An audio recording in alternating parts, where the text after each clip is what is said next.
Alhamdulillahi wahda, wassalatu wassalam ala man la nabiyya ba'da. Amma ba'd. Donc dans le cours de la semaine dernière, ou plutôt il y a 2 semaines, la semaine dernière j'étais malade, on n'a pas pu faire cours. Donc dans le cours d'il y a 2 semaines, on avait fini avec les moyens qu'Allah subhanahu wa ta'ala a mis à notre disposition pour contrer l'ostentation et le sum'a, qui est le fait de vouloir avoir une réputation auprès des gens. On avait évoqué certains éléments sur cela. Mais on n'avait pas fini ce chapitre. Du coup, on va finir, Inch'Allah ta'ala, aujourd'hui. Et avec l'aide d'Allah, on va finir le chapitre sur la sincérité pour que la semaine prochaine, on débute une autre action du cœur qui est el-yaqin, la certitude. Et un des moyens qui a été mis à notre disposition afin de se montrer sincère dans nos œuvres, c'est muhasabat al-nafs, le fait de tout le temps demander des comptes à sa propre âme. Tout le temps demander des comptes à sa propre personne. On avait évoqué dans des cours précédents, l'imam Ibn Qayyim, rahimallahu ta'ala, il dit, chaque soir, il faut que tu fasses le compte de ta journée, de ce que tu as fait de bien et de ce que tu as fait de moins bien. Il faut que chaque soir, tu aies été meilleur que la veille. Et celui qui n'œuvre pas de cette manière-là, qui est insouciant de cela, qui ne se préoccupe pas d'évoluer religieusement et humainement, forcément, il aura toujours des failles et des manquements. Nous, il faut qu'on fasse le nécessaire pour que, aujourd'hui, tu as été meilleur que hier. Et que demain, tu seras meilleur qu'aujourd'hui. Et tu ne peux pas arriver à évoluer religieusement si tu ne juges pas ta propre âme. Tu ne demandes pas des comptes à ta propre personne. Celui qui ne fait pas cela, il avancera pas de la manière dont il devrait. Il va évoluer religieusement, mais pas aussi rapidement qu'il le devrait. Il va évoluer religieusement que quand il lui arrive des moments dans sa vie où il commence à percuter et se dire que il faut que je me ressaisisse, il faut que je me reprenne en main. Pourquoi ? Parce qu'Allah, il a envoyé des éléments dans sa vie, ou peut-être des musibas, des catastrophes, des épreuves, des difficultés, des soucis, qui a fait qu'il a commencé à se remettre en question. Mais nous, en réalité, il faut qu'on fasse ça au quotidien. Même quand tout se passe bien dans ta vie, il faut que tu fasses tu te juges toi-même pour essayer d'être meilleur et de devenir meilleur. L'imam al-Hasan al-Basri, rahimallahu ta'ala, il nous dit, le croyant, il est maître de sa personne. Il se juge lui-même avant d'être jugé par Allah subhanahu wa ta'ala. Donc dans ce bas monde, tu demandes des comptes à ton âme. Qu'est-ce que tu as fait aujourd'hui qui a pu t'élever, qui pourrait t'élever auprès d'Allah azza wa jal? Quelle œuvre as-tu effectuée qui peut te valoir la miséricorde d'Allah azza wa jal? Quel acte as-tu mis en pratique qui va peut-être te valoir la colère d'Allah azza wa jal? Et à chaque fois que tu fais ça, si chaque soir tu mets cette chose-là en pratique, alors tu vas t'élever auprès d'Allah subhanahu wa ta'ala. Et tu ne vas pas laisser ton âme obtenir tout ce qu'elle désire sans que toi tu t'aperçoives qu'en réalité elle est en train de t'amener vers la perdition. Et il faut absolument qu'on se juge nous-mêmes. La semaine dernière, ou dans le cours précédent, on avait évoqué que parmi les moyens d'avoir cette sincérité, c'est d'avoir de la miséricorde pour sa propre âme, avoir de la peine pour sa propre âme. De quelle manière ? Tu vas te dire que tous les sacrifices que tu as faits, parce que celui qui chemine dans cette religion, il fait beaucoup de sacrifices. Il délaisse des choses que son cœur désire. Il délaisse des choses que son âme désire. Il met en pratique des œuvres qui sont difficiles pour lui. Mais il le fait pourquoi ? Parce que cette œuvre-là, elle plaît à Allah azza wa jal. Et ce péché-là que tu es en train de délaisser, que ton cœur désire ou que ton âme désire, tu la délaisses parce que Allah subhanahu wa ta'ala la déteste. Donc au quotidien, tu es en train de faire des efforts. Et si tu gâches tous ces efforts en te disant, en fait, je le fais pour que les gens disent de moi que je suis quelqu'un de pieux et de vertueux. En fait, tous ces efforts, tu les as fait en vain. Si tu as de la propre peine pour ta personne, si tu vois quelqu'un, un être humain, qui œuvre toute sa vie, et que tu vas le voir, l'yawm al-qiyamah, il va être dans l'égarement. Si Allah il te met des sentiments ce jour-là, tu vas dire, subhanallah, il a fait tout ça pour rien en fait. Et bien cette question-là, ou ce raisonnement, cette réflexion, il faut que tu l'aies pour toi-même. Pourquoi je me casse la tête à faire tout ça pour qu'à la fin, j'ai perdu mon bas monde, tous les plaisirs de ce bas monde, je m'en suis coupé, et en plus de ça, je vais perdre l'au-delà. Parce que j'ai œuvré pour qui ? Pour que les gens disent de moi que je suis un tel ou un tel. Pour avoir une réputation auprès des gens. Ou pour que les gens t'élèvent. Ou pour que tu aies un statut. Pour que tu sois aimé de ces personnes-là. Et qu'ils te fassent tes éloges. Eh bien, en plus d'avoir de la peine, pour réussir à avoir cette peine pour ton âme, il faut que tous les soirs, tu juges ta propre personne. Tu demandes des comptes à ton âme. Et l'imam Ibn Qayyim, rahimallahu ta'ala, Il nous dit que celui qui veut juger sa propre âme, il va le faire, ou quand il va demander des comptes à sa personne, il va devoir demander des comptes à son âme avant qu'il mette en pratique une œuvre, une action, quelle qu'elle soit, et après qu'il l'ait mise en pratique. Donc les comptes que tu vas demander à ta propre personne avant de mettre en pratique une œuvre, afwan, la première c'est, quelle est la chose qui me pousse à faire cette œuvre-là? Avant même de la mettre en pratique, même si c'est une adoration. Avant même de faire l'adoration, il faut que tu te poses la question. Quelle est la chose qui me pousse, moi, à mettre en pratique cette adoration? Si tu l'as fait pour la satisfaction d'Allah subhanahu wa ta'ala, alors tu l'effectues. Si en réalité, tu t'aperçois que dans ton cœur, tu le fais parce que tu as envie de plaire à un groupe de personnes, ou tu vas dire des paroles parce que ces paroles-là, elles vont plaire à un groupe de personnes. Même si ces paroles plaisent à Allah azza wa jal, toi tu vas les délaisser. Parce qu'en réalité, ton intention première, c'est de te faire aimer de ces gens-là. Ton intention première, alors que tu es en train d'effectuer une adoration, c'est d'être accepté par ce groupe de personnes. Hassan al-Basri, rahimallahu ta'ala, a dit « Rahimallahu abdan waqafa inda hammi » qu'Allah fasse miséricorde à une personne qui s'est abstenu de faire une œuvre inda hammi, lorsqu'il a la volonté de faire une chose. « Fa in kana lillahi mada » Si cette œuvre-là, il considère vouloir la faire pour Allah azza wa jal, alors mada, il continue de la mettre en pratique. Wa in kana li ghayrihi ta'akhkhar. Et si cette œuvre-là, elle est faite pour un autre qu'Allah, alors il la repousse. Il n'a pas dit il la délaisse complètement. Ta'akhkhar, c'est-à-dire qu'il va la faire. Tu vas quand même la faire cette œuvre-là. Mais le jour où tu seras sincère, tu vas pas la délaisser totalement. Ta'akhkhar, c'est-à-dire que tu vas la retarder. Tu vas la retarder jusqu'à ce que tu atteignes le seuil et le stade de cette sincérité. Et ensuite tu demandes, ça c'est avant d'effectuer une adoration. Une fois que tu as effectué cette adoration, alors à ce moment-là tu demandes des comptes à ton âme. Est-ce que dans cette adoration-là, tu as fait preuve de manquement? Tu as fait une adoration qui est aimée d'Allah subhanahu wa ta'ala, mais est-ce que tu as eu des manquements dans cette adoration? Est-ce que tu l'as faite de la manière exacte dont Allah subhanahu wa ta'ala voulait que tu effectues cette adoration? Et Ibn Qayyim rahimahullah ta'ala, il dit les adorations, elles tournent autour de 6 choses. La première, pour qu'elle soit aimée d'Allah azza wa jal, il faut que tu la fasses avec sincérité. Donc il faut que tu demandes des comptes. Est-ce que cette œuvre-là, je l'ai faite avec sincérité? La deuxième, il faut que tu la fasses pour élever la religion d'Allah subhanahu wa ta'ala. Toi, ton but, c'est pour la fierté de l'islam. Tu œuvres pas pour ta propre âme seulement. Tu œuvres pour la fierté de la religion d'Allah subhanahu wa ta'ala. La deuxième chose que tu demandes à ton âme après une œuvre. La troisième, al-mutaba'a. Est-ce que cette œuvre-là, elle est en conformité avec les enseignements de notre prophète Mohammed sallallahu alayhi wa sallam? Quatrièmement, est-ce que cette œuvre-là, tu as excellé dedans? Tu l'as faite comme le prophète, mais est-ce que tu l'as effectuée exactement comme Allah subhanahu wa ta'ala voulait que tu l'effectues? Avec une parfaite sincérité, une parfaite soumission, et un parfait amour d'Allah subhanahu wa ta'ala, tu espères la récompense d'Allah azza wa jal, tu veux t'éloigner du châtiment de ton Seigneur, Allah subhanahu wa ta'ala. La cinquième, c'est que tu reconnaisses et que tu te dises, cette œuvre-là, j'aurais jamais pu la réaliser si ce n'est par la volonté d'Allah. Donc tu reconnais qu'Allah t'a privilégié. Et en faisant cela, tu vas éloigner de toi et le fait d'être satisfait de soi-même, d'être séduit par soi-même. Donc tu as effectué cette œuvre-là parce qu'Allah subhanahu wa ta'ala a bien voulu que tu la fasses. Et le dernier, shuhud taqsiri, est-ce que tu as eu des manquements dans cette adoration? Est-ce que tu aurais pu mieux faire?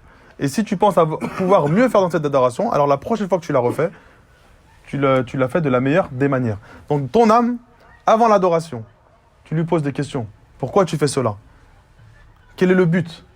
Qu'est-ce que tu désires après derrière cela? Est-ce que tu désires la volonté d'Allah, la satisfaction d'Allah azza wa jal, afwan, ou est-ce que tu désires la satisfaction des gens? Si les deux se mélangent, alors tu combats ton âme pour que la satisfaction d'Allah prenne le dessus sur toute autre chose. Et une fois que tu as effectué l'œuvre, alors tu te poses ces 6 questions que l'on vient de se poser. Et lorsque tu as œuvré, si tu t'aperçois en réalité que tu as fait cette œuvre-là, et qu'en réalité tu ne l'as pas fait sincèrement pour Allah azza wa jal, Ibn Qayyim dit alors à ce moment-là, il est mieux de ne pas recommencer cette œuvre, jusqu'à ce que tu t'assures de la faire sincèrement pour Allah subhanahu wa ta'ala. Donc des fois, délaisser une adoration, c'est se rapprocher d'Allah azza wa jal. Pourquoi? Parce qu'en réalité, tu délaisses cela, parce qu'en faisant cette œuvre-là, tu sais que tu vas la faire pour un autre qu'Allah. Donc ça va t'éloigner de lui. Donc tu la délaisses pour te rapprocher d'Allah subhanahu wa ta'ala jusqu'au jour où tu vas avoir preuve de sincérité, où tu es sûr que tu vas effectuer cette œuvre-là parce que tu veux obtenir simplement, exclusivement, la satisfaction de ton Seigneur Allah azza wa jal. Un autre moyen qui te permet d'être sincère dans tes œuvres, c'est de faire en sorte de ne pas chercher à être connu. Et là, il y a une nuance qui est extrêmement délicate, où les gens pensent que ne pas chercher à être connu, c'est ne pas être connu du tout. Toi, lorsque tu œuvres, tu ne cherches pas à être vu des gens. Si tu es vu des gens, tu es vu des gens. Mais ce n'est pas ton but premier. Ton but premier, c'est de faire l'œuvre de la manière la plus saine possible, la plus cachée possible, entre toi et Allah subhanahu wa ta'ala. Si tu es amené à être vu par les gens, alors tu combats cette ostentation qui peut rentrer dans ton cœur, et ce sum'a, cette réputation que cette œuvre peut te valoir, tu vas la combattre. Tu ne vas pas la délaisser parce que les gens ont commencé à observer tes œuvres. Mais les gens de science, ils évoquent quand même ce point-là, ils disent que celui qui fait l'effort d'œuvrer toujours en cachette, quotidiennement, lorsqu'il va se retrouver face aux gens, eh ben en fait, il va se retrouver sincère. Parce qu'il a habitué son âme à satisfaire Allah Azza wa Jalla. Lorsque tu œuvres en cachette, c'est que pour Allah. Celui qui se lève la nuit pour prier, il prie pour personne d'autre qu'Allah Azza wa Jalla. Personne ne le voit. Et bien si un jour tu te retrouves avec un groupe de frères, pendant la nuit, que tu vas pour prier, étant donné que tu as habitué ton âme à faire cette adoration-là, eh ben la sincérité, elle est plus proche de ton cœur. Alors que celui qui ne s'habitue pas à faire ça, le jour où il le fait, eh ben automatiquement, il va se sentir un petit peu... Il sent qu'il est en train de faire une chose d'exceptionnelle pour lui. Alors que si tu habitues ton âme à faire cela, c'est plus exceptionnel pour toi. Tu te lèves, tu pries. Et un jour, s'il y a des gens, tu vas te lever, tu vas prier. Parce que tu as habitué ton âme à avoir cette sincérité. Donc, cacher son œuvre ne veut pas dire que tu arrêtes toute action. Et c'est là où les gens ne comprennent pas bien. Beaucoup de personnes, malheureusement, ne comprennent pas cette petite nuance. Ils ne comprennent pas que cacher son œuvre, ça ne veut pas dire l'arrêter. Et faire croire aux autres que tu fais en réalité. Et on va le voir plus tard dans le cours. Il y en a, ils ne font pas d'œuvre, mais ils laissent tout le temps sous-entendre qu'ils font. Et il ne veut pas œuvrer devant les gens en disant « Non, moi je cache mes œuvres, j'ai peur de l'ostentation. » Alors qu'en fait, il n'œuvre pas du tout. Parce que celui qui est sincère et qui œuvre en cachette, il n'a aucun mal à œuvrer en public. Il sait que c'est plus difficile pour lui d'être sincère lorsqu'il est en public, mais il s'est tellement habitué à œuvrer en cachette et se montrer sincère pour Allah Azza wa Jalla que lorsqu'il est en public, c'est quelque chose qui est plus facile pour lui. Parce qu'il n'a pas ce ta'adjub, il n'est pas séduit par lui-même. C'est fini ça. Au début de l'adoration, celui qui va commencer à se lever la nuit, il va être un petit peu séduit par lui-même. Même s'il se lève la nuit pour Allah Azza wa Jalla, il est fier de lui. Mais arrivé à un temps, ça y est, tu n'as plus cette fierté. Ça fait des années qu'on prie. Au début, on était fiers. Maintenant, on n'a plus cette fierté. C'est devenu quelque chose de normal. On prie devant les gens. Ça nous dérange pas. Et bien, c'est pareil pour l'ensemble des adorations. On jeûne depuis qu'on est petit, le mois du Ramadan. Au début, tu es fier lorsque tu es jeune, tu veux le dire à tout le monde. Et après, une fois que tu as pris l'habitude de faire cette adoration-là, tu n'as plus cette fierté. Tu jeûnes parce que tu jeûnes. Et bien, dans toutes les adorations, en réalité, c'est ainsi que tu dois œuvrer. Ensuite, et là, on va évoquer justement un sujet qui est important. Est-ce que montrer ses œuvres aux gens est contraire ou bien est contradictoire avec la sincérité?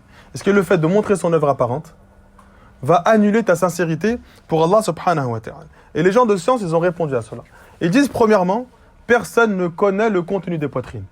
Donc tu ne peux pas accuser quelqu'un de faire une œuvre par ostentation ou pour la réputation parce que tu ne connais pas réellement le contenu des poitrines. Par contre, il y a des signes qui montrent que cette personne-là peut être touchée par l'ostentation ou le sum'a, le fait de vouloir avoir une réputation. Mais on ne peut pas affirmer à 100% que cette personne-là œuvre. Et si tu fais cela, Allah subhanahu wa ta'ala peut te priver toi d'effectuer cette œuvre-là. Makhul rahimahullah ta'ala dit Ra'aytu rajulan yusalli. J'ai vu un homme prier. Wa kullama raka'a wa sajada baka. À chaque fois qu'il était en inclinaison et en prosternation, il se mettait à pleurer. Fattahamtuhu annahu yura'i bi buka'ihi. Je l'ai accusé de faire ça par ostentation. Il montre ses pleurs par ostentation. Fahurimtu al-buka'a sana. J'ai été privé de pleurs pendant 1 an. Il a plus réussi à pleurer pendant 1 an. Parce qu'il a accusé cet homme-là de pleurer en ruku et en sujoud, alors qu'il ne connaît pas le contenu de sa poitrine. Il a eu un doute, mais lui, ce doute-là, il l'a transformé en certitude pour lui. Il a fait ça parce qu'en réalité, il veut plaire aux gens. Et bien Allah subhanahu wa ta'ala, il l'a privé de pleurs pendant 1 an.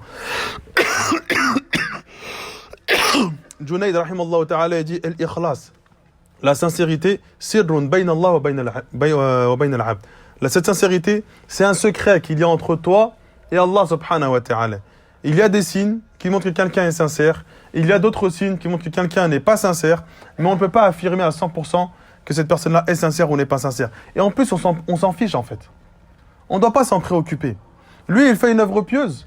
Nous, il ne nous est pas demandé de regarder sa poitrine, cette œuvre pieuse, elle est juste ou pas. S'il le fait pour Allah ou pas. C'est pas ça notre devoir. Notre devoir, c'est de se rapprocher d'Allah subhanahu wa ta'ala. Si son œuvre, elle est en conformité avec les enseignements du prophète, alors on va considérer cette œuvre-là comme une œuvre pieuse. Et ce qu'il y a dans son cœur, ça le regarde. Et nous, malheureusement, on a trop été orientés vers le fait de, presque on connaît le contenu des poitrines. On veut tout le temps faire dire aux gens ce qu'ils ne disent pas. Donner un aspect aux gens qui n'est pas le leur. Simplement parce qu'on a décidé que lui, des fois, il fait des choses, on a l'impression qu'il le fait pour les gens. Donc la première règle, on ne connaît pas le contenu des poitrines.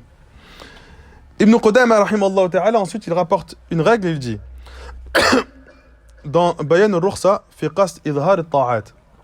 C'est un bon livre, mashallah, que vous devrez avoir. Il dit, dans le fait de montrer ses œuvres, il dit, il y a une fa'ida, c'est al-iqtida. Il y a une utilité, il y a un intérêt de œuvrer de manière apparente. C'est al-iqtida, c'est que les gens prennent exemple sur ce que tu es en train de effectuer. Wa targhibun nas fil khair, c'est que les gens, ça va leur donner envie d'effectuer cette œuvre pieuse. C'est pour cette raison qu'en islam, on a des œuvres qui sont obligatoirement apparentes et d'autres qui sont préférables d'être cachées. Parce que le fait d'avoir ces œuvres apparentes, ça encourage les gens à œuvrer. On a vu que Allah subhanahu wa ta'ala aime tout ce qui unit les cœurs. Tout ce qui encourage le croyant à œuvrer plus. Donc on prie le Jumu'ah ou le Jama'a en groupe parce que ça nous motive dans l'adoration. On jeûne le mois du Ramadan tous pendant le même mois, ce mois de Ramadan et pas un autre mois. C'est pas chacun choisi. L'autre il veut jeûner tel mois, l'autre il veut jeûner tel mois. Non, tous parce que ça nous aide, ça nous encourage. On fait le Hajj tous à la même période parce que ça nous encourage. Si tu remarques bien, toutes les adorations ou quasiment toutes les adorations obligatoires, Allah subhanahu wa ta'ala, il aime qu'on les fasse en groupe parce que ça nous encourage. Et Allah déteste tout ce qui désunit les cœurs. Et si tu observes bien, tous les péchés désunissent les cœurs. Le mensonge, il divise. La médisance, elle divise. La corruption, elle divise. L'injustice, elle divise. La fornication, elle divise. Même si tu penses faire entre toi et la femme, ça va diviser. Ça va diviser entre, si elle est mariée, avec son mari, toi avec ton épouse, avec ses parents, ce péché-là, elle va diviser. Tous les péchés, ils divisent. Et pourquoi Allah subhanahu wa ta'ala les déteste? Parce qu'ils divisent. Donc si tu fais une chose qui amène la division des musulmans, sache qu'Allah déteste ce que tu es en train de faire. Parce qu'Allah aime tout ce qui... Quand on regarde maqasid al-sharia, les objectifs de la législation, on s'aperçoit qu'Allah subhanahu wa ta'ala aime lorsque les gens sont unis. Et le fait d'œuvrer de manière apparente, ça va encourager les gens à prendre exemple sur toi, d'accord? Et ça va les motiver lorsqu'ils ont une faiblesse. Peut-être quelqu'un il a du mal à prier le Fajr. Le fait de prier en groupe et de se motiver, venez, on va ensemble à la mosquée, ça va motiver la personne à effectuer cette adoration alors qu'à la base, elle éprouve beaucoup de mal à le faire. Et il dit, Ibn Qudama, et il y a des actions et des œuvres où il est impossible de les cacher. Comme le Hajj. Tu ne peux pas faire un Hajj en cassette. D'accord? Il a dit, mais celui qui est confronté à ces œuvres-là, où il est impossible pour les croyants de les cacher, alors il faut qu'il combatte son âme pour faire cette œuvre exclusivement pour Allah Azza wa Jal. Il ne dit pas qu'il faut délaisser l'œuvre parce que tu peux être touché par l'ostentation. Non. Tu fais l'œuvre, mais tu combats ton âme pour la faire sincèrement pour Allah subhanahu wa ta'ala. Cheikh Islam Ibn Taymiyyah rahimahullah ta'ala nous dit, celui qui a pris l'habitude de faire une adoration, et il dit celui qui a pris l'habitude de prier salat ad-duha. Donc il a pris l'habitude de prier salat ad-duha. Ou qiyam al-layl. Ou bien qui prend l'habitude de prier la nuit. Ou n'importe quelle autre adoration qu'il a pris l'habitude de faire tout au long de sa vie. Il dit cette personne-là, il prie ce qu'il a pris l'habitude de prier, où qu'il soit. Et dans n'importe quel endroit. peu importe le nombre de personnes qu'il y a autour de lui. Et il ne convient pas à ces personnes-là de délaisser cette adoration qu'ils ont pris l'habitude de faire, parce que ce jour-là, ils se retrouvaient encerclés et entourés de gens. Il dit pourquoi? Parce qu'Allah subhanahu wa ta'ala sait parfaitement que lorsque tu étais seul, tu le faisais. Alors lorsque tu vas te retrouver face aux gens et que tu vas être amené à faire cette adoration-là, Allah il va te protéger de l'ostentation. Parce qu'Allah il sait que quand ils ne sont pas là, tu œuvres. Quand ils ne sont pas là, tu pries le duha. Quand ils ne sont pas là, tu te lèves la nuit. Quand ils ne sont pas là, tu jeûnes. Mais le jour où tu te retrouves en groupe, par exemple demain tu vas au Hajj, on est habitué à être plusieurs par chambre, il ne faut pas que tu délaisses des adorations que tu avais pris l'habitude de faire. Parce qu'aujourd'hui tu es avec ce groupe de personnes-là. Tu continues à la faire. Et Allah subhanahu wa ta'ala, étant donné qu'il sait que tu t'es efforcé de le faire tout au long de ta vie, quand il n'y avait personne, il va préserver ton cœur de l'ostentation lorsque tu vas te retrouver auprès des gens. Mais il dit par contre, il faut qu'il y ait un ijtihad. Il faut que tu te fasses le nécessaire et que tu fasses l'effort, tu fasses les causes pour être éloigné de cette ostentation. Et certains salafs, volontairement, ils montraient leurs œuvres. On a beaucoup de textes des gens des salafs qui cachaient leurs œuvres. Même les œuvres les plus infimes, ils arrivaient à les cacher. Mais des fois, ils montraient ouvertement leurs œuvres. Soit pour que les gens les suivent, pour motiver les gens, ou pour réconforter les gens. Et souvent, ils évoquaient certaines de leurs œuvres avant de mourir. Alors que normalement, c'est dans ce moment-là où tu te dis, c'est là où il faut que je sois le plus sincère. Il ne faut pas que j'annule mes œuvres juste avant de mourir. Eh bien, eux, ils évoquaient leurs œuvres juste avant de mourir, pour réconforter ceux qui étaient autour d'eux.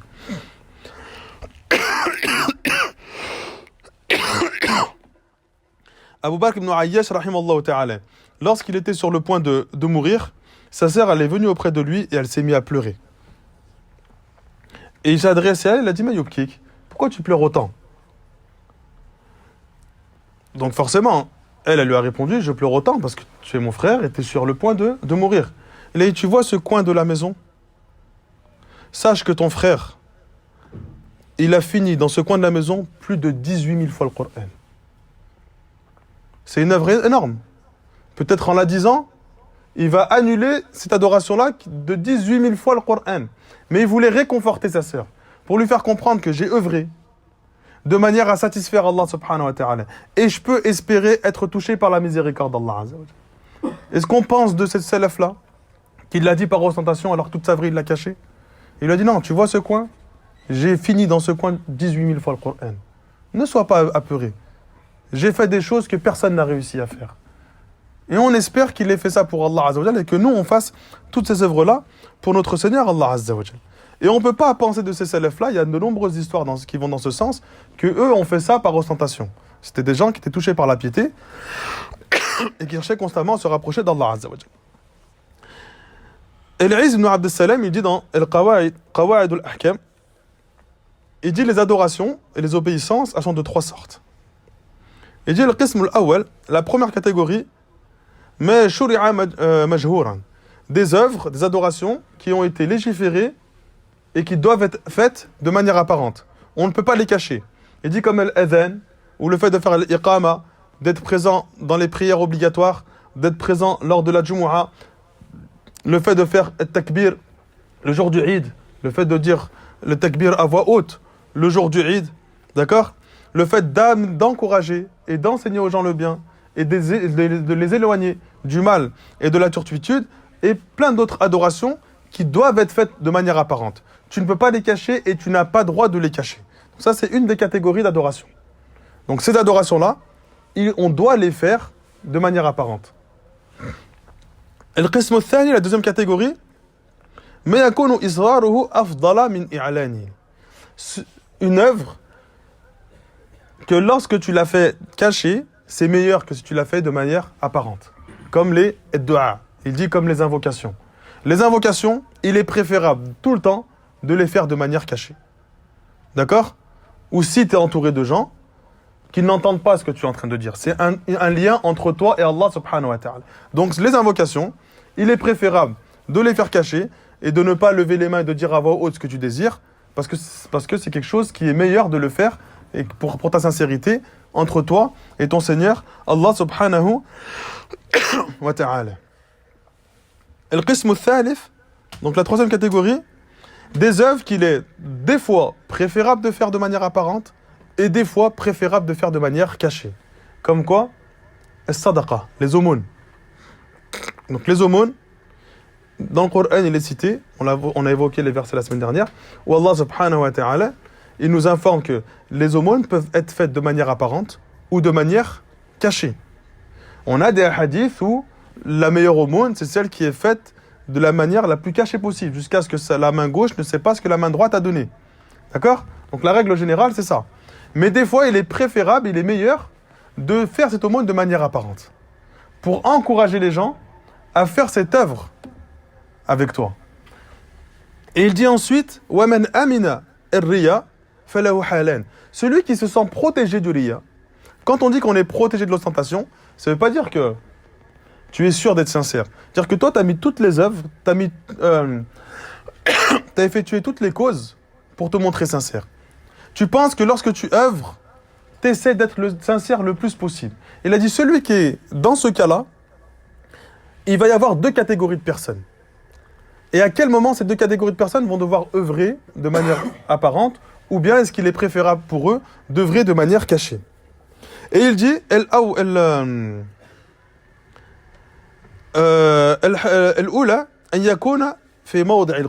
que cette personne-là, c'est un exemple pour les gens. Il est suivi des gens. C'est-à-dire que les gens le prennent pour exemple. Et il a dit, cet homme-là, cette personne-là, que ce soit un homme ou une femme,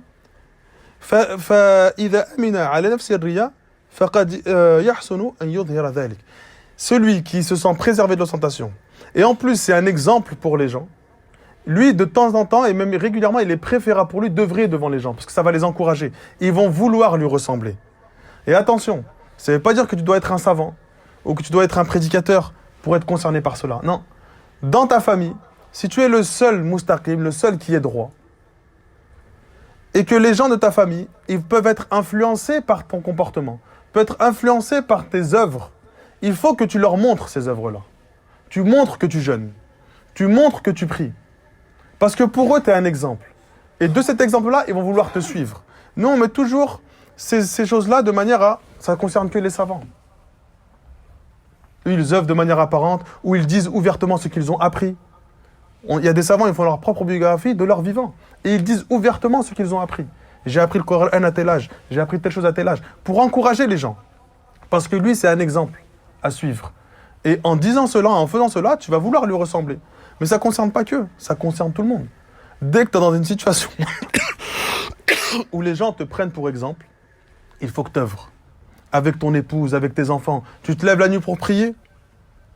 D'accord? Il se peut que tu le fasses. Il n'y a que Allah subhanahu wa ta'ala qui le sait. Mais si tu le fais de manière apparente, c'est-à-dire que tu fais en sorte de faire savoir que tu as prié cette nuit-là. Ton épouse va vouloir te ressembler. Tes enfants, toute ta vie, ils vont voir leur père se lever la nuit à des heures, faire les ablutions et aller prier. Ça va les encourager, ça va les motiver. Donc ça, c'est une règle de base. Donc celui qui est suivi des gens, celui qui est pris comme exemple par les gens, il œuvre de manière apparente. Et il dit, le deuxième, c'est celui qui n'est pas un exemple pour les gens. Il n'est pas suivi par les gens. Alors lui, à ce moment-là, il est préférable pour lui d'œuvrer de manière cachée. Parce qu'il n'y a aucun intérêt. Les gens ne vont pas le suivre. Ils ne vont pas vouloir faire la même chose que lui. D'accord? Donc à ce moment-là, pour lui, il n'y a pas forcément d'intérêt. Donc il prie de manière, ou plutôt il fait ses œuvres de manière cachée. Et ça, c'est du cas par cas. Il faut que toi, tu regardes à quel moment, auprès de tel groupe de personnes, tu es considéré comme étant un exemple. Est-ce que tu vas de temps en temps montrer ton adoration ou dire des choses que tu as faites pour que les gens te prennent pour exemple. Alors qu'on sait pertinemment que les gens, par exemple, on prend les gens de science, ils n'aiment pas se montrer, ils ne cherchent pas à se montrer, mais ils le font, parce que c'est obligatoire pour eux. Al-amru bil ma'ruf wa an-nahy 'anil munkar, le fait d'appeler les gens au bien, c'est une obligation. Tu peux pas faire un cours à la mosquée et te cacher. C'est pas possible. Maintenant, avec les réseaux sociaux, tu peux plus te cacher. Les gens de science, ils ont pris ce chemin-là. Nous, malheureusement, les gens de la Sunna, on est en retard sur ça. Parce que tout ce qui est nouveau, ça nous perturbe. Si un frère de la Sunna, il se montre sur les réseaux sociaux, Ah, il y a quelque chose dans son cœur. Il veut se montrer, il veut se mettre en avant. Parce que c'est quelque chose qui est nouveau. Quand on a commencé les cours avec Mixlr, alors que c'est une simple radio. Ouais, mais pourquoi? Parce que tu veux... Maintenant que c'est devenu quelque chose de normal, tout le monde le fait. Ceux qui critiquaient le font. Parce que c'était nouveau. Ne pas être dupé par les choses nouvelles. Vous posez la question, c'est halal ou c'est haram? On voit des frères, c'est des prédicateurs. En France, on ne prétend pas qu'ils prennent la place des savants. Mais en France, ils ont un certain statut. Ils peuvent être la cause de la guidée de certaines personnes. Ils se montrent, laisse-le se montrer. Les gens de science le font. Certains te disent, oui, mais c'est un savant. Pourquoi? Ce qui est haram pour le savant, c'est halal pour nous? Ou ce qui est halal pour nous, c'est haram pour lui? Si lui, il s'est montré, si c'est halal pour lui, pourquoi ce serait haram pour nous? Pourquoi son cœur, toi, tu penses que son cœur est plus sincère que le mien? Pourquoi tu penses que son cœur est plus sincère que le tien? Tu sais ce qu'il y a dans son cœur? Tu sais si vraiment il fait ça pour Allah Azza wa Jal? Pour dire, lui, il le fait sincèrement, mais toi, tu fais pas trop sincèrement. On ne sait pas. S'il le fait sincèrement, on pense bien des gens de science.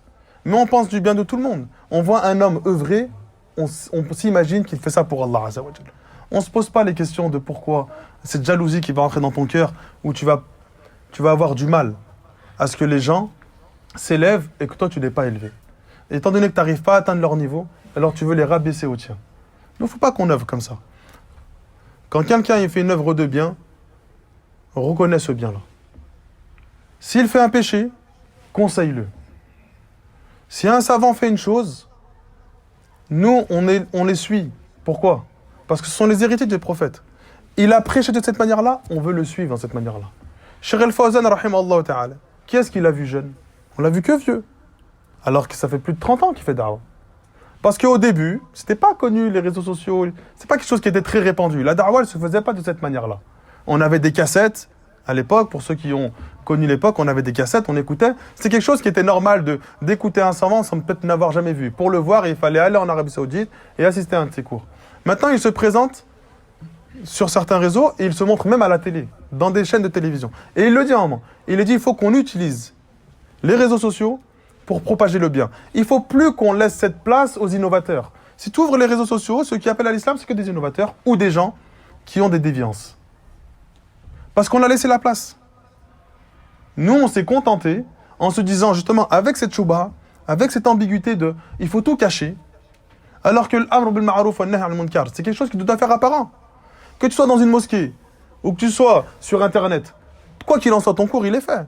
Si tu veux, celui qui n'est pas sincère devant 1 million de personnes, il n'est pas sincère devant 10 personnes, parce que son but principal, c'est que les gens l'élèvent.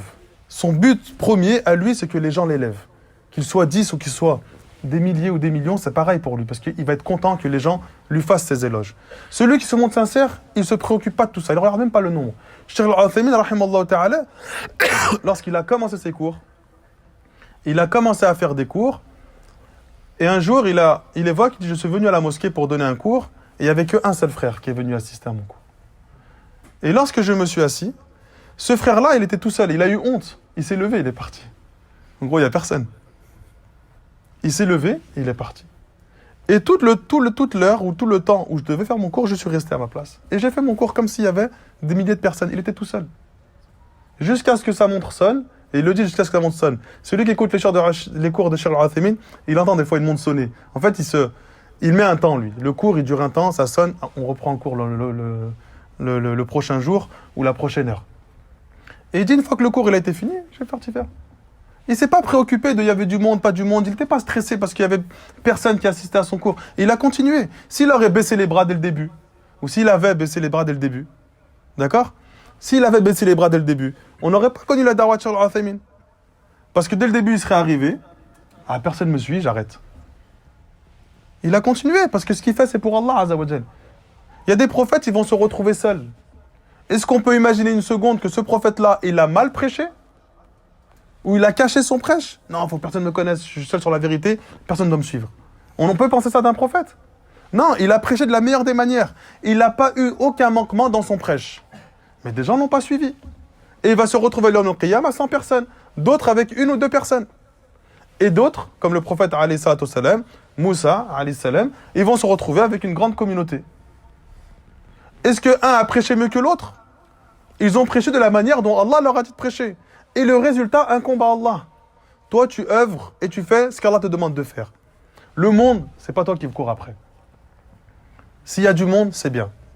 Tant mieux. Tu profites au maximum. S'il n'y a pas de monde, c'est pas grave. Tu continues d'œuvrer. Tu cherches pas cette notoriété. Tu cherches pas le succès. Tu cherches pas à ce que les gens t'élèvent. Et ça veut pas dire que tu arrêtes de tout faire. Wallah les frères, ne soyez pas dupés par ça. Laissez les gens faire leur da'wah. Nous, par la grâce d'Allah, sur Lyon, on n'est pas trop touchés par ça. On ne nous prend pas trop la tête. Enfin, moi, pour ma part, j'ai pas vu de frères qui sont venus nous ouais, pourquoi tu fais ça, pourquoi tu vas faire ça, pourquoi tu devrais...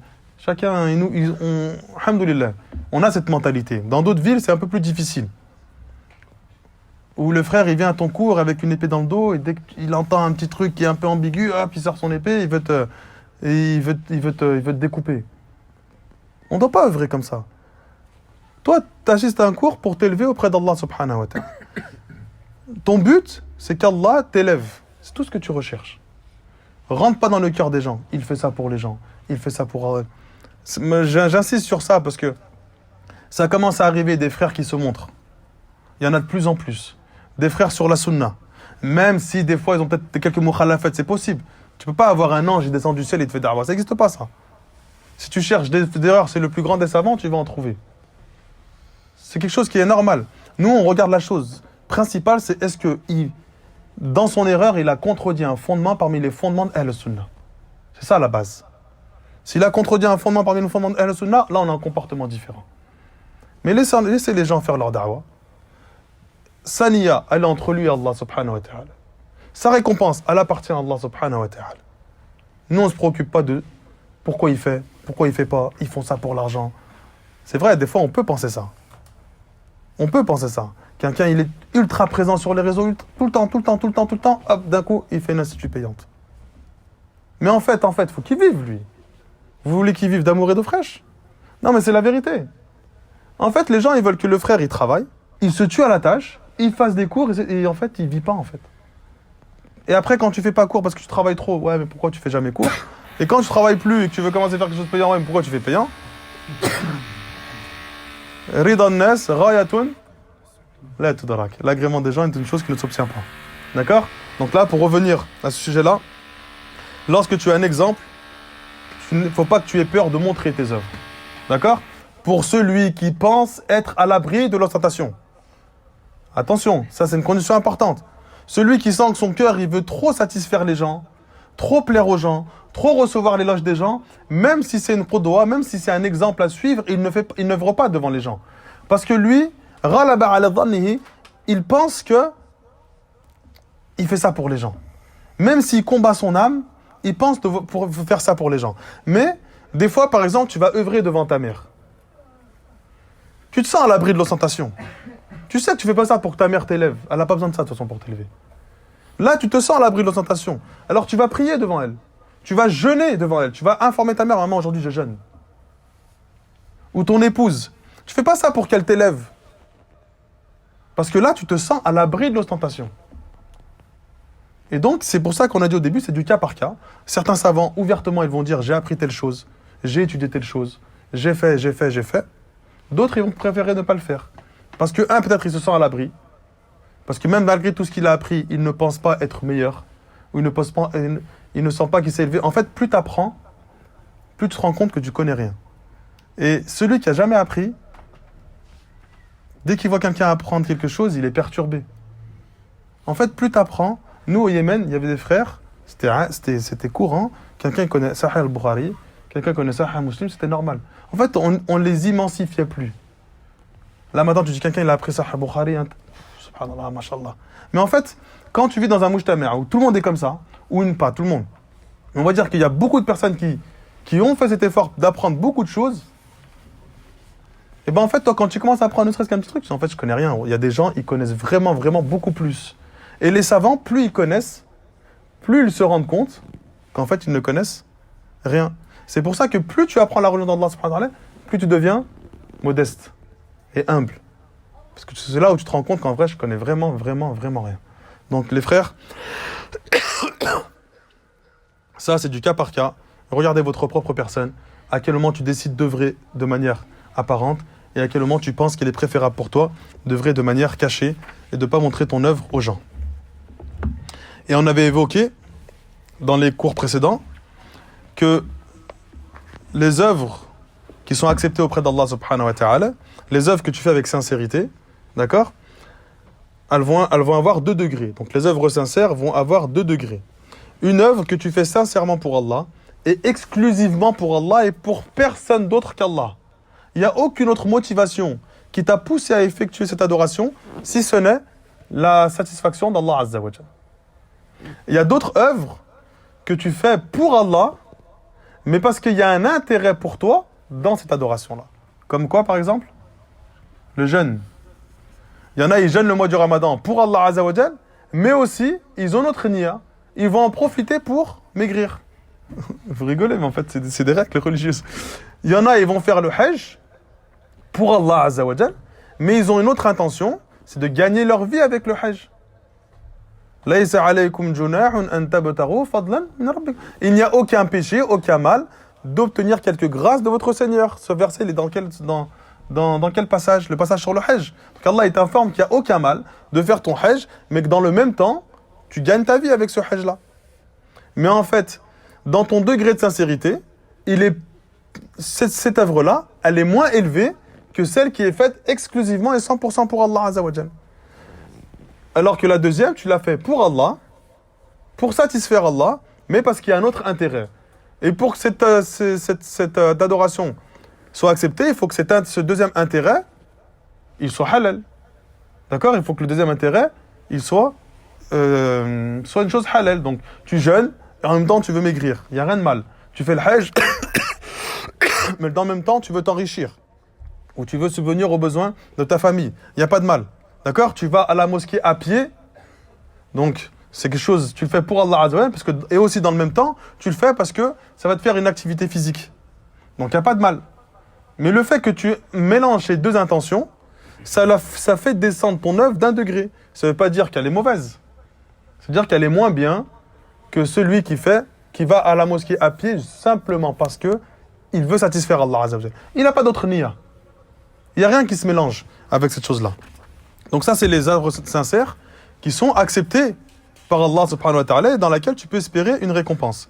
Ensuite, il y a des œuvres dans lesquelles tu vas mélanger plusieurs intentions et qui vont être totalement rejetées de la part d'Allah Azza wa Jalla. Et il y a 2 catégories d'œuvres. La première, c'est une œuvre qui est faite pour un autre qu'Allah. Et cette œuvre qui est faite pour un autre qu'Allah, elle peut être de 2 sortes. Une œuvre que tu fais pour un autre qu'Allah, simplement parce que tu veux l'éloge des gens et avoir une réputation aux yeux des gens. Ta seule intention, c'est cela. Donc tu fais une adoration, mais en fait, cette adoration-là, tu te fatigues à la faire parce que ton but premier, c'est quoi? L'éloge des gens. Donc là, celui qui agit de cette manière-là, il verra son œuvre rejetée et pas acceptée de la part d'Allah subhanahu wa ta'ala. Le deuxième, c'est que quelqu'un, il œuvre, mais il œuvre pas pour plaire aux gens. Mais dans le même temps, il œuvre pas pour Allah. C'est-à-dire, il œuvre pas pour Allah Azza wa Jal, mais il se préoccupe pas des gens. Il œuvre parce que dans cette œuvre-là, il y a un intérêt pour lui. Celui qui jeûne, simplement parce qu'il a envie d'améliorer sa santé. Donc il jeûne pas pour Allah Azza wa Jal. Il s'en fiche que les gens lui fassent des éloges. Mais cette œuvre-là qui à la base est une adoration, d'accord? Il le fait, lui, pourquoi? Parce qu'en fait, jeûner, ça améliore sa santé. Lui, de la même manière, malgré qu'il a fait une œuvre qui s'apparente à une adoration, elle est rejetée de la part de notre Seigneur, Allah subhanahu wa ta'ala, elle n'est pas acceptée. Donc pourquoi? Parce que ces 2 personnes-là, la seule chose qu'elles désirent, c'est un bien de ce bas monde. Soit la santé, quelque chose qui va leur profiter dans ce bas monde. Soit les éloges totales des gens, avoir une réputation auprès des gens, soit parce que justement, il va bénéficier, à profiter dans ce bas monde du jeûne ou toute autre chose. Allah subhanahu wa ta'ala dans le Coran, Man kana yuridu al-hayat ad-dunya, celui qui désire ce bas monde. Wazinataha, et tous les artifices, tous les bienfaits de ce bas monde. Nuwaffi ilayhim a'malahum fiha, wa hum fiha la yubkhasun. On va les rétribuer dans ce bas monde pour ceux qu'ils ont œuvré. Wa hum fiha la yubkhasun, et ils seront diminués en rien. C'est-à-dire que tu as œuvré pour ce bas monde, tiens, ce bas monde. Toi, ton but premier, c'est d'avoir ce bas monde. Allah, il te le donne. Le fait qu'Allah te le donne, c'est pas un gage de satisfaction d'Allah subhanahu wa ta'ala. Man kana yuridu al-ajila, ajjalna lahu fiha, celui qui s'empresse, qui veut absolument la vie immédiate, la vie de ce bas monde, ajjalna lahu fiha, on va s'empresser nous de lui donner la chose qu'il désire, c'est-à-dire tous les bienfaits de ce bas monde.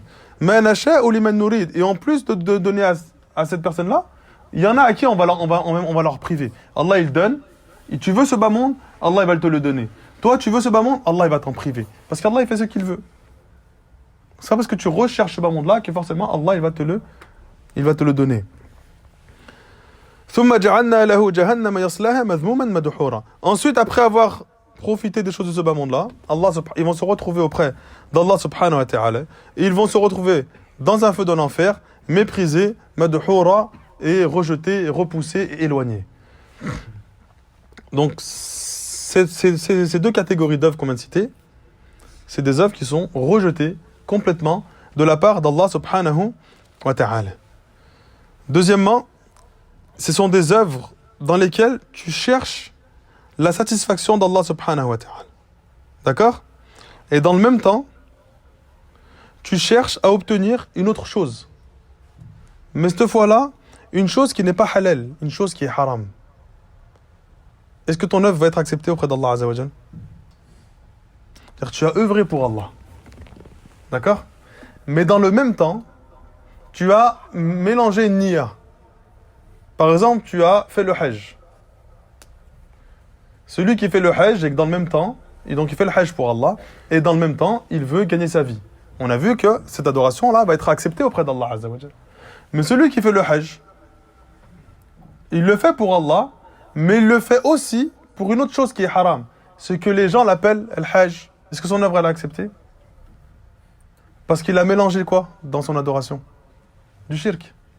C'est-à-dire qu'en fait, il a œuvré pour Allah, et après, dans cette œuvre-là, il a intégré ce shirk-là, et il a annulé cette sincérité qu'il avait pour Allah subhanahu wa ta'ala.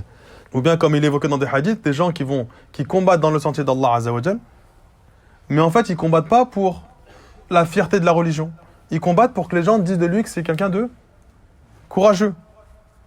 Donc en fait, ils font des adorations, mais dans cette adoration-là qui à la base doit être faite pour Allah, même si au début ils vont la faire pour Allah subhanahu wa ta'ala, il y a un moment donné, leur intention va changer et elle va prendre la place de leur sincérité. Donc il va faire cette adoration-là pour que les gens disent de lui qu'il a fait telle ou telle chose. Et cette œuvre-là est aussi rejetée de la part d'Allah subhanahu wa ta'ala. Et là, il y a un point qu'il faut faire attention, c'est que ta sincérité, elle doit avoir lieu du début de l'adoration jusqu'à la fin de ton adoration. Donc, si tu rentres en prière et que tu te montres sincère au début, il faut que tu t'efforces que cette sincérité reste jusqu'à la fin de ta prière. Parce que si à la fin de ta prière, tu as changé ton intention, eh ben tu as annulé toute ta prière. Selon l'avis le plus juste. D'accord? Il y a des savants qui ont pour avis que quelqu'un, par exemple, il a fait le dhuhr. Les 2 premières raka'a, il les a fait sincèrement, et les 2 dernières, il les a fait pour que les gens disent de lui qu'il prie bien. Donc, certains disent que les 2 premières sont acceptées, les 2 dernières sont rejetées. L'avis le plus juste, Allah alam, c'est que l'œuvre complète. Parce qu'on ne peut pas dissocier une œuvre. Une prière, elle vient avec un bloc complet. Donc il faut que tu sois sincère du début de l'adoration jusqu'à la fin de l'adoration. Si tu as commencé par faire ton hajj avec une niya sincère, il faut que jusqu'à la fin de ton hajj, tu sois sincère. Et il faut qu'après ton hajj, tu sois sincère. Donc cette sincérité-là, elle doit être liée à ton adoration jusqu'à ce que tu meurs. Elle ne doit pas se dissocier. Si tu as appris le Coran, il faut que cette sincérité que tu as eue quand tu as appris le Coran, il soit jusqu'à la fin de ta vie.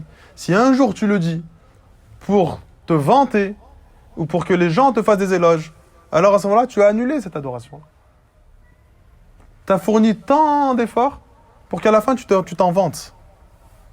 Donc cette adoration-là que tu fais, du début jusqu'à la fin, il faut que tu te montres sincère.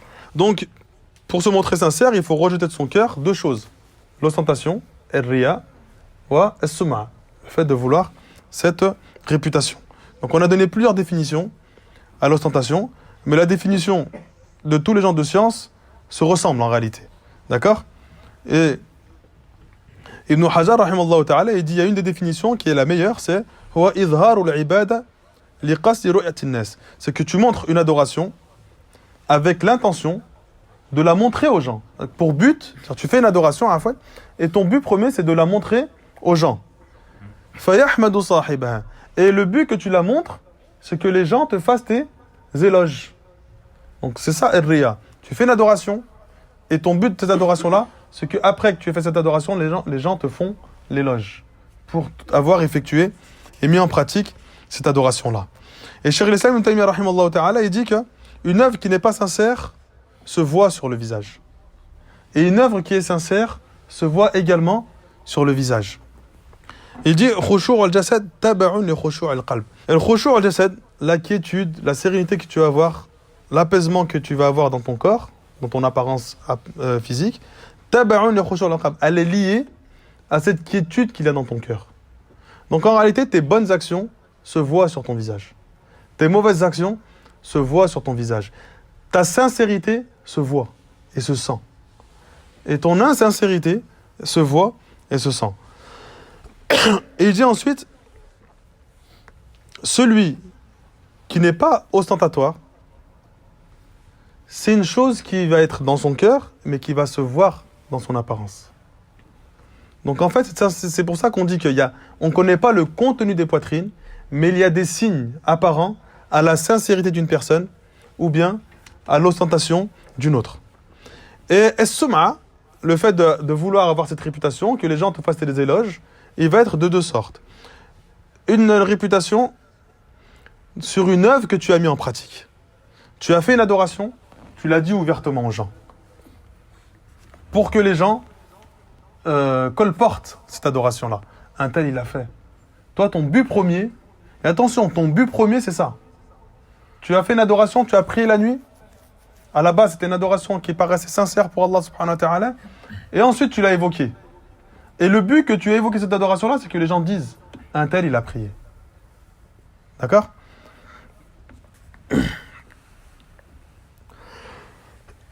Ou bien, tu vas pas dire que tu as prié directement, mais tu vas le faire de manière subtile. Tu vas dire, le muezzin, ce matin, il n'a pas fait l'Eden à l'heure. Pour faire croire aux gens, ou pour que les gens se disent, ah, en fait, il était réveillé. Avant l'Eden du Fajr. Donc en réalité, il n'a pas dit ouvertement son œuvre, mais il a laissé sous-entendre. Et ça, c'est une deuxième sorte de soma. C'est que tu veux que les gens te fassent des éloges sur une œuvre que tu n'as pas mis en pratique. Tu vas leur faire croire que tu connais, alors qu'en fait, tu ne connais pas. Et toi, tu vas dire, moi, c'est pas moi. Moi, j'ai rien dit. C'est eux qui ont supposé que moi, j'avais appris. Mais en fait, c'est toi qui leur as laissé entendre que tu connaissais telle ou telle chose. Ou que tu as œuvré de telle ou telle manière. Il y a un hadith dans Sahih Muslim. Le prophète sallallahu alayhi wa sallam dit « Man da'a da'watan kadhibatan la yazidu Allahu illa qillah » Celui qui prétend avoir fait une chose faussement, la yazidu Allahu illa qillah. Allah ne fera que de lui diminuer de cette chose-là. Quelqu'un, il prétend avoir appris le Coran, alors qu'il n'a pas appris. Allah, il va lui rendre difficile l'apprentissage du Coran. Quelqu'un, il prétend prier la nuit, alors qu'il ne prie pas. Allah, il va lui rendre difficile la prière la nuit. C'est-à-dire que même si un jour, il veut le faire réellement, il va éprouver énormément de difficultés. Man da'a da'watan kadhibatan la yaziduhu Allah illa qillah. Donc Allah, il fera que le diminuer. Quelqu'un, il prétend avoir appris telle chose, alors qu'en fait, il n'a pas appris. Allah, il va lui faire éprouver énormément de difficultés dans l'apprentissage de cette chose-là. Parce qu'en fait, lui, son but, c'était quoi ? C'est que les gens disent de lui qu'il a appris telle ou telle chose. Je me souviens d'une histoire avec un frère du Yémen. C'était un frère, il était avec nous au Yémen depuis quelques temps, pas très longtemps. Mais en fait, il en avait marre, il n'était pas à l'aise. Et il n'arrivait pas à étudier, il n'arrivait pas à apprendre, il arrivait à rien faire. Et un jour, on était avec lui, il est parti appeler un de ses proches dans la ville dans laquelle il était. Et quand il est parti de notre assise, il est parti triste. Et nous, on essaye de le réconforter, de le motiver. Lorsqu'il est revenu de cette assise, de ce coup de téléphone, il est revenu heureux, joyeux. Subhanallah, joyeux, content. On lui dit, qu'est-ce qui s'est passé? Il était content. Il a dit, je viens d'avoir mon ami au téléphone. Ils disent, j'allais dire la ville, mais si je dis la ville, après on va connaître peut-être le frère. Je dis pas la ville. En tout cas, il n'est pas de Lyon. Les gens de ma ville disent que je connais 15 hizb du Coran. Et nous, pour plaisanter, on a dit, bah, machallah, tu peux rentrer maintenant. Il a dit non, j'attends qu'il monte à 30, et après je rentre.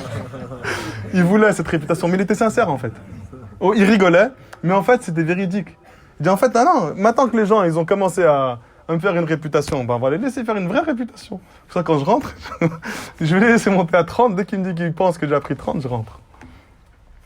Alors qu'en fait il n'avait jamais appris. Celui qui a cette vraie intention, bon quand je dis il était sincère, c'est-à-dire qu'il paraissait sincère. On espère qu'Allah subhanahu wa ta'ala lui a facilité par la suite l'apprentissage du Coran.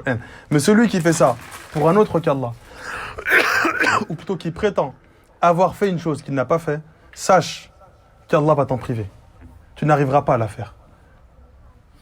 Et tu vas éprouver énormément de difficultés à mettre en application cette adoration. Et du coup, les gens, ils se posent une question, et ils se disent, comment ça se fait que les gens, ils œuvrent pour un autre qu'Allah Azza wa Jal dans des adorations qui sont extrêmement difficiles. Pourquoi ils ne le font pas pour Allah? Ils jeûnent en période de plein été alors qu'il fait extrêmement chaud. Alors qu'en fait, il ne le fait même pas pour Allah, il le fait pour les gens. Il s'efforce à lire le Coran jour et nuit pour que les gens disent. En fait, il fait plein de sacrifices, il fatigue son corps, il fatigue son âme à faire des choses pour un autre qu'Allah Azza wa Jal. Et les gens se posent la question, mais pourquoi on ne fait pas ça directement pour Allah? Pourquoi ces personnes-là, on peut nous être concernés par cela? Mais il faut qu'on combatte ça au quotidien. Pourquoi ces personnes-là, elles font autant d'efforts? En fait, la réponse, elle est simple. On avait répondu dans des cours précédents. L'âme, de nature, elle aime l'éloge. Allah t'a créé ainsi. Tu aimes lorsque les gens disent du bien de toi. Et tu détestes lorsque les gens disent du mal de toi. Tu as été créé comme ça. Même si tu te montres indifférent, ça perturbe ton cœur. Quand quelqu'un te fait l'éloge, tu apprécies. Ça ne veut pas dire que tu vas commencer à faire les choses pour les gens, mais ton cœur va apprécier cette chose-là. Lorsque les gens te critiquent, même si tu t'en fiches, tu ne te calcules pas ce qu'ils disent, mais ton cœur, il est perturbé, ça te dérange. Parce que tu as été créé comme ça. Et celui qui fait les choses pour un autre qu'Allah, ou pour l'éloge des gens, c'est parce que justement, cet amour de l'éloge, elle a pris trop de place dans son cœur. Et ce dégoût de la critique, il a pris trop de place dans son cœur. Il déteste que les gens disent de lui qu'il ne connaît rien. Il déteste que les gens disent de lui qu'il n'œuvre pas beaucoup. Il déteste que les gens ne le voient pas meilleur que les autres. Tu as été créé comme ça. Mais lorsque cette chose-là, elle prend une place énorme dans ton cœur, alors à ce moment-là, tu oublies complètement Allah subhanahu wa ta'ala et t'œuvres exclusivement pour ce que les gens vont penser ou dire de toi. C'est pour ça que l'œuvre sincère est extrêmement difficile. Et lorsque tu as œuvré sincèrement, il est encore plus difficile de ne pas énoncer et évoquer son œuvre. Combien de fois tu as fait des œuvres sincères? Et un jour, dans une discussion, tu as ressenti le besoin plus fort que toi de dire ce que tu as fait. Pour que les gens soient au courant. Parce qu'on a été créé de cette manière-là. On veut que les gens sachent. Et dans tous les domaines de la vie. Même dans le haram. Quelqu'un qui a fait une chose haram qui peut lui valoir la prison à vie, combien de fois on a vu des gens? Ils ont été la cause de meurtres. Ils n'ont pas réussi à garder ça au fond d'eux. Il fallait qu'ils le disent. Il fallait qu'ils s'en vantent. Alors que la conséquence de ça, c'est extrêmement grave. Il y en a, ils sont entrés en prison pour ça. Mais son âme, elle a voulu que les gens sachent. Eh bien, c'est pareil pour les adorations. Ton âme, elle va tout le temps, elle veut tout le temps t'emmener vers une chose mauvaise. Et Shaitan, il va toujours utiliser des moyens pour arriver à ses fins. Il a tout son temps, en fait. Shaitan, il n'est pas pressé. Il va être vivant jusqu'à Yawm al-Qiyamah. C'est-à-dire que de avant Adam jusqu'à la fin du monde, il est là. Il n'est pas du tout pressé. S'il peut t'égarer à la fin de ta vie, il te l'égare à la fin de ta vie. Et il va cheminer avec toi pour que tu fasses une œuvre maintenant qui va causer ta perte plus tard. Pourquoi? Parce que ton cœur n'est pas ferme. Et ça, c'est une chose extrêmement importante. Nous, au quotidien, lorsqu'on a rentré dans cette istiqama, on a mis dans nos cœurs que des œuvres apparentes. On a œuvré de manière apparente. On n'a pas chassé de notre cœur ce à quoi il était attaché avant qu'on rentre dans cette istiqama, avant qu'on soit dans cette droiture. Donc on a, au fond de notre cœur, plein de péchés. que ton cœur aime. Mais ces péchés-là, tu les as enfouis au-dessus d'un tas d'œuvres apparentes. Pas des vraies œuvres du cœur. Parce que les œuvres du cœur, lorsqu'elles rentrent dans le cœur, elles chassent toute turpitude. Toi, tu n'as mis que des œuvres apparentes. C'est-à-dire, tu as monté un édifice sur une montagne de péchés. Lorsque tu as une baisse de foi, lorsqu'il t'arrive une difficulté dans ta vie, lorsqu'il t'arrive une calamité, lorsqu'il t'arrive une difficulté, des soucis, ta foi, elle va baisser. C'est-à-dire que les œuvres que tu viens de monter, elles viennent de s'effondrer. Jusqu'au jour où elles s'effondrent, et qu'est-ce qui va rester en dessous? Tes péchés, qui vont réapparaître. Combien de personnes, elles sont restées moustaqim pendant des années, et lorsqu'elles ont commencé à avoir une baisse de foi, elles sont retournées à quoi? Quand tu as une baisse de foi, tu retournes à tes péchés précédents. Quelqu'un, c'était un menteur de drogue avant, s'il glisse, il reglisse dans la même chose dans laquelle il était. Quelqu'un, c'était un fornicateur, il va glisser, il va retourner dans la fornication. Il ne va pas aller dans un péché rien à voir. Il va aller dans un péché qui est encore présent, en fait, dans son cœur. Parce qu'il ne l'a pas chassé. Alors que si dans ton cœur, tu chasses tous ces mauvais comportements, tous ces péchés, et que tu mets des œuvres, la sincérité, la confiance en Allah subhanahu wa ta'ala, la crainte d'Allah, l'espoir en Allah, la certitude, tu vas œuvrer un édifice sur des œuvres pieuses. D'accord? Quand cet édifice va s'effondrer, il va s'effondrer sur une autre base d'œuvres pieuses. C'est-à-dire qu'en fait, tu glisses jamais totalement. Tu as des baisses de foi, mais cette baisse de foi, elle n'arrive pas à un stade où tu laisses toute ta religion. On voit des frères, un jour, il a une barbe, tu te délaisses 2 semaines, il n'a plus rien. Ni barbe, ni qamis, ni prière, ni rien, en espace d'1 mois. Comment on explique ça? Parce que quand il a eu une baisse de foi, et que ces œuvres qu'il avait montées là, comme un édifice, elles se sont effondrées, elles ne se sont pas effondrées sur d'autres adorations, ou sur d'autres œuvres du cœur, qui fait qu'en fait, il a toujours cette base solide. Elles se sont effondrées sur des péchés. Et ce péché-là qui était dans ton cœur, que tu n'as pas chassé, ton âme, elle le désire toujours. Elle le pousse toujours à ressortir. Donc toi, pour que tu sois quelqu'un, que même lorsque tu vas avoir une baisse de foi, tu vas rester droit, même lorsque tu vas être touché par une difficulté, tu vas avoir toujours le meilleur des comportements, il faut absolument que tu chasses de ton cœur tout ce qui te cause du tort.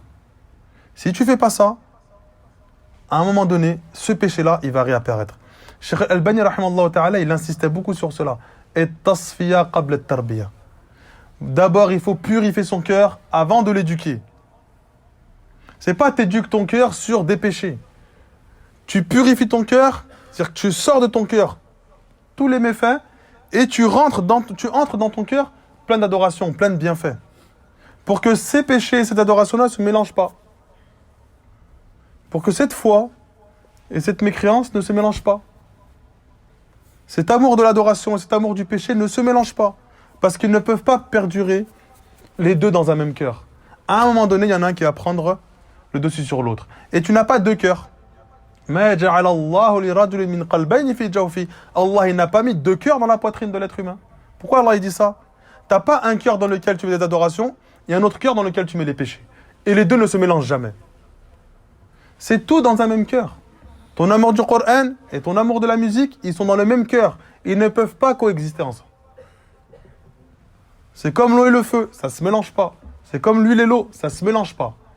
Donc tes adorations et tes péchés là, à un moment donné, il y en a un qui va prendre le dessus sur l'autre. Il faut les chasser complètement de son cœur pour que ça y est. Lorsque le péché va vouloir intervenir et revenir dans ton cœur, il est face à une muraille d'adoration. Et nous, malheureusement, ma'al asaf al-shadid, on est trop focalisé sur les œuvres apparentes. Ça ne veut pas dire qu'on doit dénégliger cela. Ton apparence, c'est une chose d'aimer d'Allah Azza wa Jal. Mais il faut que cette apparence soit accompagnée d'un cœur pur et d'un cœur ferme. Pour que cette apparence-là, elle reste comme ça jusqu'à la fin de ta vie. Ensuite, il y a des signes, on va finir avec ça, Inch'Allah ta'ala. Et il y a des signes qui montrent que tu es sincère dans tes œuvres. D'accord? Donc Allah, il a fait en sorte que lorsque tu œuvres, il y a des signes qui montrent que tu es sincère, que toi, tu es sincère. T'as pas dit de prendre ces signes et d'aller les recopier sur les autres. Parce qu'on a tendance à faire ça, nous.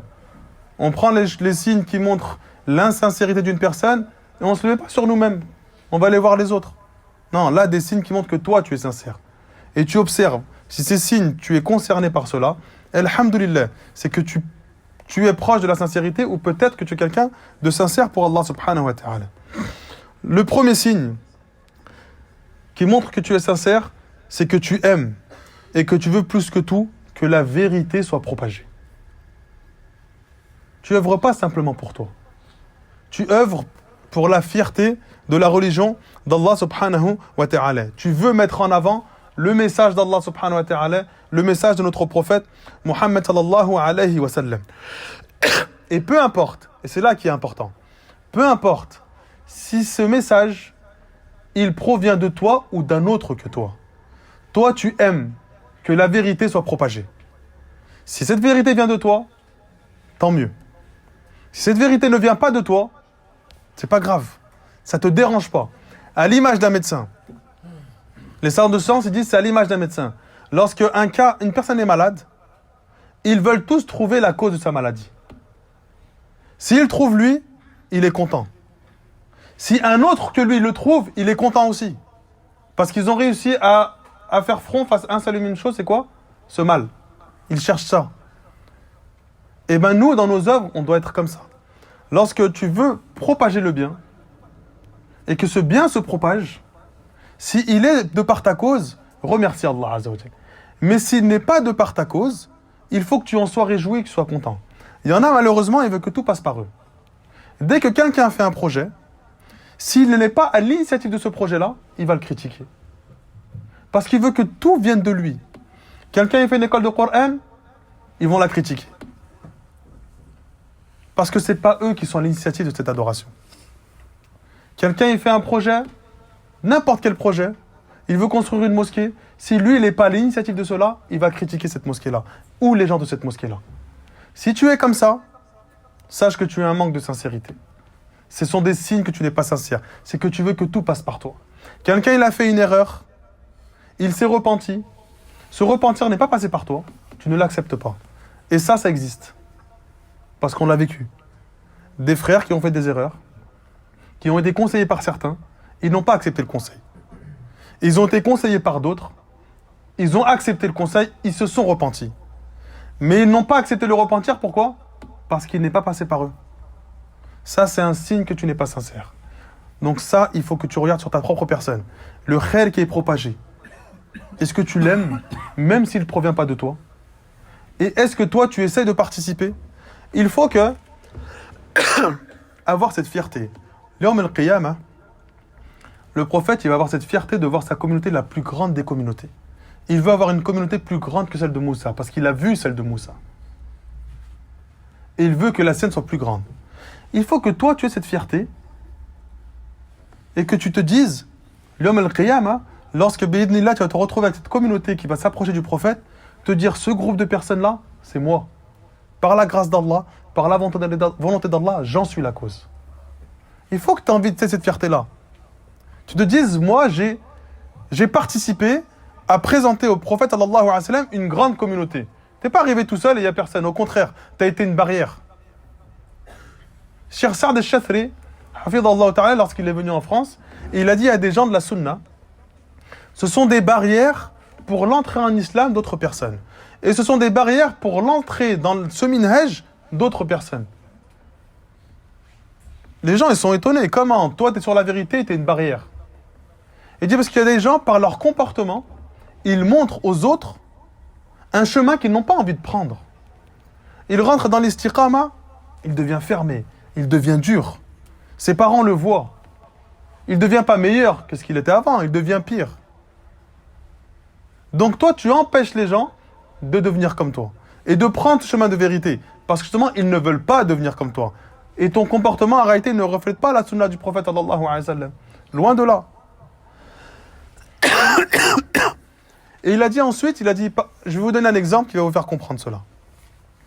Un frère et une sœur qui sont mariés, qui se disputent régulièrement chez eux, et qui font entendre leurs disputes à leurs voisins.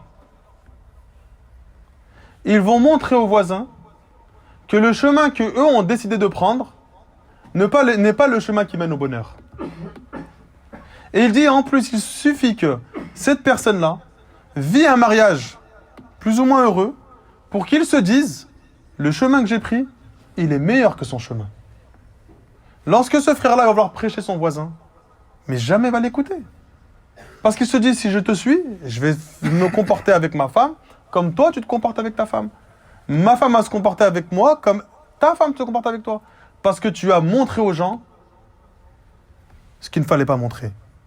Et que ton apparence est une da'wa. On est des prédicateurs. Du moment que tu montres ton appartenance à l'islam, tu es un prédicateur, que tu le veuilles ou non.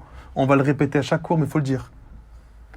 Nous, on pense qu'un prédicateur, c'est simplement celui qui est assis et qui donne cours, ou un savant qui donne cours. Toute personne qui montre son attachement à l'islam et son appartenance à l'islam, il prêche. À son degré, mais il prêche. Donc il faut que tu aimes que le bien se propage, même s'il ne vient pas de toi. Et des fois, tu peux aimer qu'un bien se propage alors que tu en es l'issue, mais que ton nom ne circule pas. L'imam al-Shafi'i, rahimahullah ta'ala, lorsqu'il était malade, un homme, il est venu le voir. Rabi' ibn Sulayman. Et chez l'imam al-Shafi'i, il a dit, que font tes ashab, les autres étudiants, que font tes proches? Il dit, ils sont en train de lire. Ils sont en train de discuter, de faire une assise, ils sont en train de lire. Ils sont en train de lire quoi? Des livres de l'imam al-Shafi'i, rahimahullah ta'ala. Et il a dit, l'imam al-Shafi'i, rahimahullah ta'ala, et il a dit, j'ai jamais débattu avec une personne pour l'humilier ou pour prendre le dessus sur elle. À chaque fois que j'ai débattu avec quelqu'un, c'était parce que j'avais envie de le conseiller. J'avais envie qu'il devienne meilleur. Et il a dit, mais j'aime que les gens prennent de mes livres. Mais j'aime encore plus, et j'aurais aimé encore plus, qu'ils ne savent pas de qui vient ce livre. Parce qu'en fait, il s'en fichait. Que le réel qui est dans ce livre, que les gens sachent que ça vient de lui ou que ça ne vient pas de lui. Nous, on a l'obligation d'avoir, et eux, ils savent qu'ils ont l'obligation de dire de qui vient la science, pour qu'on puisse avoir cette confiance sur qui on prend la science. Mais en fait, s'ils auraient la possibilité de ne pas le faire et de ne pas le montrer, ils le feraient. Ils ne le montreraient pas. Et ils ne se préoccupent pas de savoir que cette science-là, elle vient de moi. Et c'est moi qui en ai la cause. Ils s'en fichaient. Si j'aurais pu faire en sorte que ce livre-là n'ait pas de nom, mais qu'il soit aussi lu qu'il est lu à l'heure actuelle, je l'aurais fait. Donc, un signe de la sincérité, c'est que tu aimes voir le bien se propager et que ça ne te pose aucun problème s'il vient de toi ou qu'il vienne d'un autre que toi.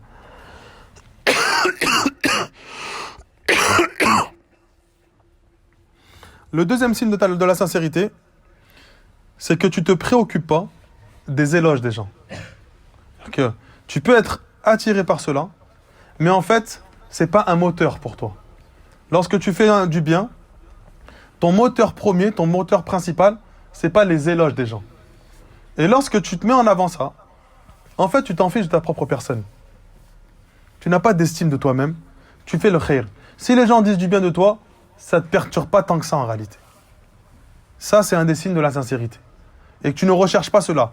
Tu ne cherches pas à demander à chaque fois aux gens, est-ce que les gens m'aiment bien?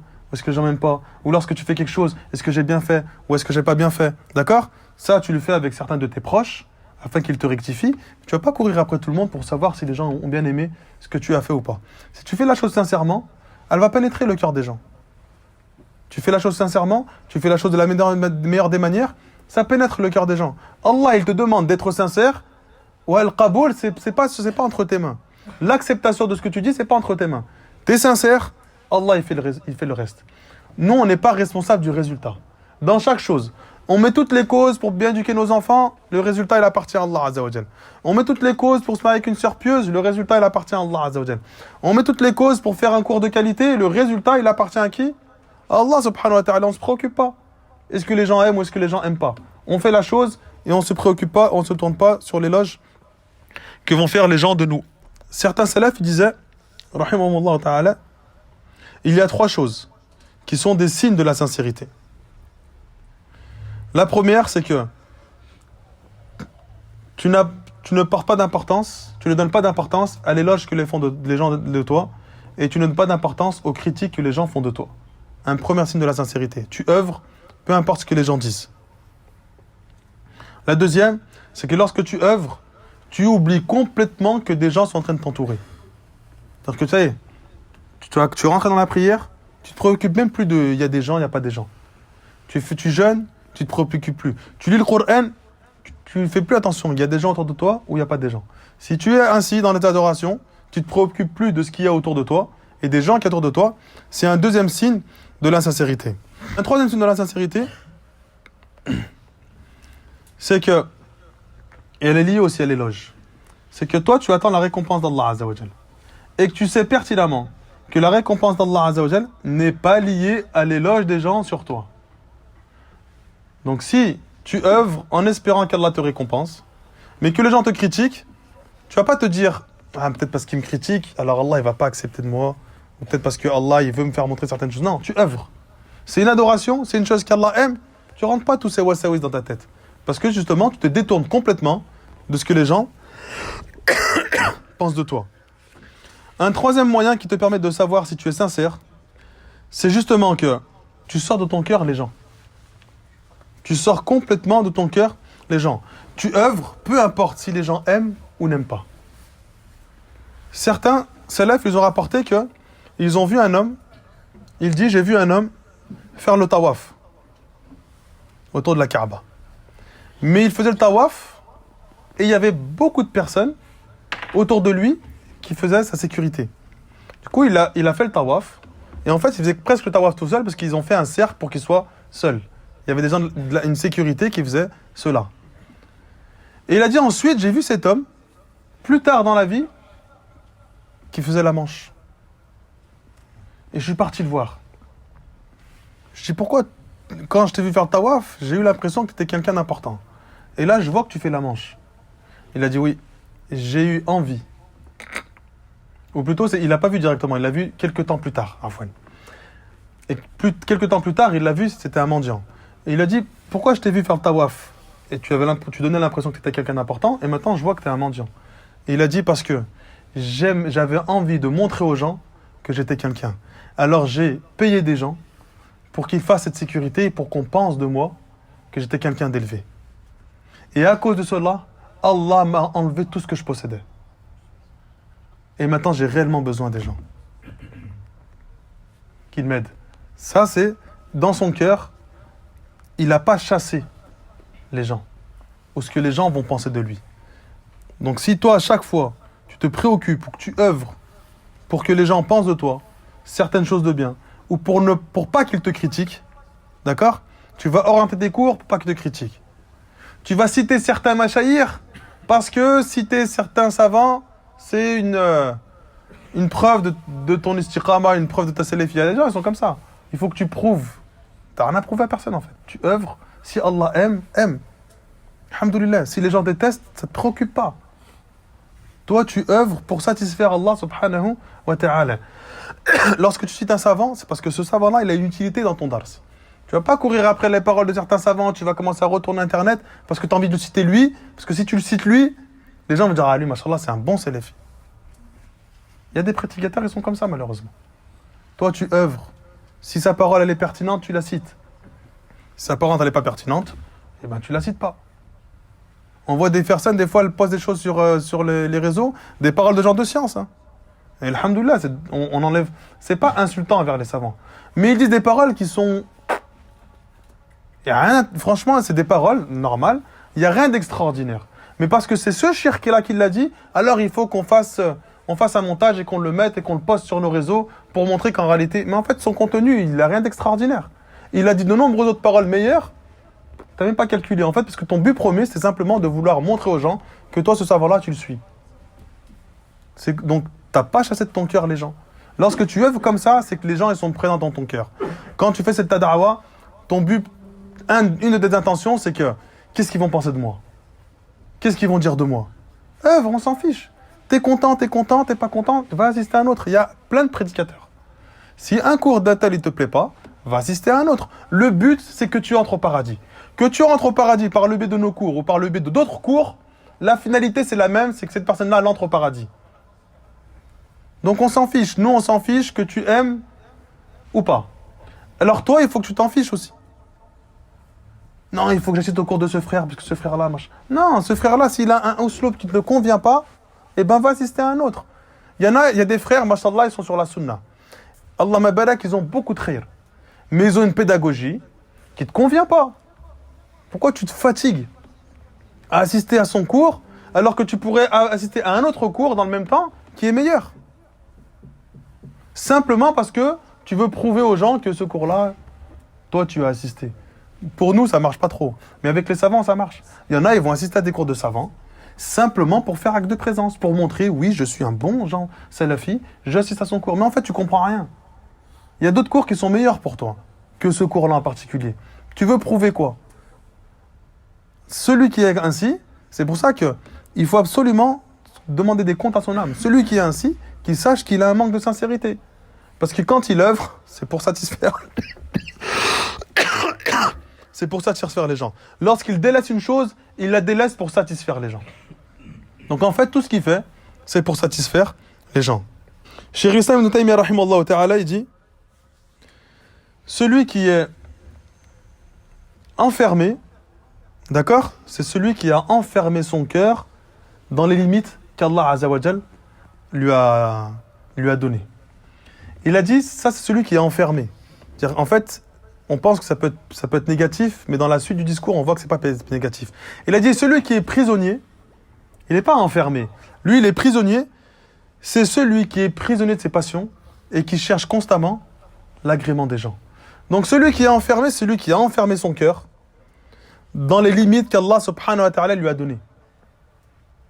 Ça veut dire qu'en fait, son cœur, à chaque fois qu'il va vouloir déborder, il ne déborde pas. Pourquoi? Parce qu'il est encerclé par les limites d'Allah Azza wa Jal. Mais celui qui est prisonnier et qui a un cœur prisonnier, c'est celui qui